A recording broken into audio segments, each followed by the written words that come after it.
साल 1193 ईस्वी बख्तियार खिलजी का नाम महावीरा यानी बुद्धिस्ट मोनेस्ट्री पर आक्रमण होता है। नतीजा भीषण नरसंहार और नालंदा में रखा अनमोल ट्रेजर हमेशा हमेशा के लिए नष्ट हो जाता है। नालंदा पर हुए आक्रमण को जानने से पहले नालंदा को जानना जरूरी है। नालंदा विश्वविद्यालय का उदय 5वीं शताब्दी में माना जाता है। यह विश्व की सबसे बड़ी यूनिवर्सिटी में से एक है। नालंदा विश्वविद्यालय की जानकारी हमें वेनसांग और एत्सी जैसे चाइनीज ट्रेवलर अकाउंट से मिलती है। वेनसांग नालंदा की स्थापना का श्रेय गुप्त शासक कुमार गुप्त को देते हैं। इस यूनिवर्सिटी में 10,000 मार्क्स और 1510 टीचर रहते थे। मतलब है एक रेसिडेंशियल यूनिवर्सिटी हुआ करती थी।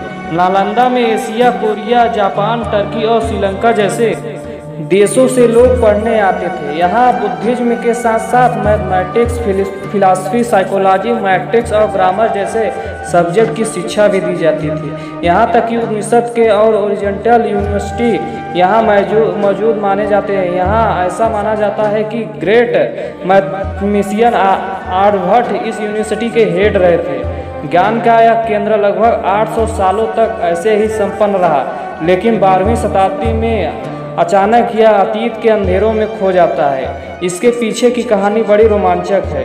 नालंदा पर एक नहीं तीन आक्रमण हुए थे।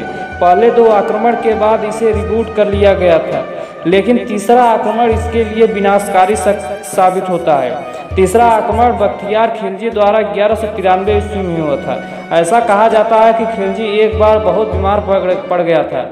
बहुत से इलाज और हकीम के बाद भी किसी सेहत में सुधार नहीं हो रहा था। ऐसे में किसी ने सलाह दी कि नालंदा के प्रिंसिपल राहुल श्री भद्र इलाज कर सकते हैं, पर खिलजी को किसी गैर मुसलमान से इलाज कराना मंजूर नहीं था। इसलिए पहले यह नज़रअंदाज करता रहा, पर सेहत और बिगड़ने के कारण उसे ऐसा लगता था कि एक बार बुलाने में हमें क्या हर्ज है। लेकिन खिलजी ने श्री भद्र के सामने यह शर्त रख दी कि वह उनके द्वारा दी गई कोई भी दवाई का सेवन नहीं करेगा। श्री भद्र खिलजी को भरोसा दिलाते हैं कि उसकी सेहत में जल्दी सुधार आ जाएगा।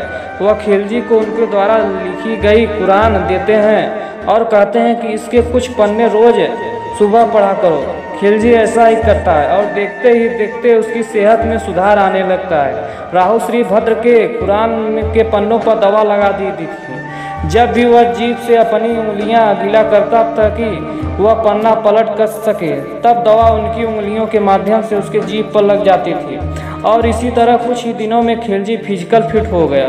जब खिलजी को इस बात का पता चलता है तब उसे बहुत इनसिक्योर जेलसी फील होती है और उससे इससे होने लगती है कि काफिरों के पास मुस्लिम हकीमों से ज़्यादा ज्ञान कैसे है। बस इसी बात से खिलजी नाराज होता है और वह इरादा बना लेता है कि इस शोर सब ज्ञान को डिस्ट्रॉय कर देगा। नालंदा के पास उस समय दुनिया की सबसे बड़ी लाइब्रेरी थी और इसका नाम धर्मगज हुआ करता था। खिलजी ने अपने सैनिकों के साथ यूनिवर्सिटी पर आक्रमण कर दिया और उसकी लाइब्रेरी में आग लगा दी और नालंदा विश्वविद्यालय को खत्म कर दिया गया। कहा जाता है नालंदा लाइब्रेरी में आग लगी 3 महीने तक जलती रही। लाइब्रेरी में लगभग 90 लाख बुक्स स्टोर करके रखा गया था।